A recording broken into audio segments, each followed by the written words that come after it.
নমস্কাৰ সকলোকে।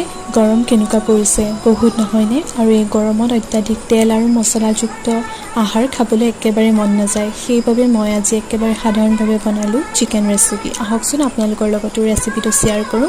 তাৰ বাবে লাগিব আমাক আলু, পিঁয়াজ, আদা, নহৰু, বিলাহী, অকণমান জিৰা আৰু এটা বা দুটা শুকান জলকীয়া।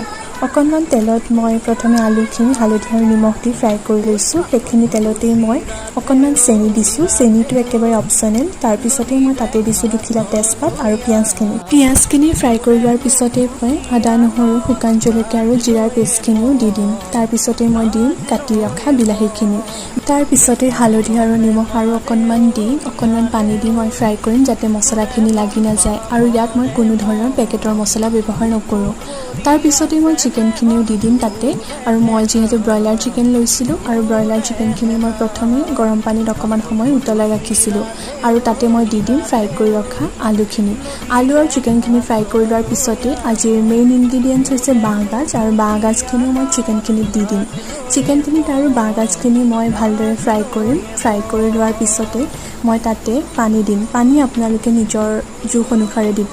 যিহেতু মই গ্ৰেভি কৰিম সেয়েহে পানীৰ পৰিমাণটো কমাই দিছোঁ।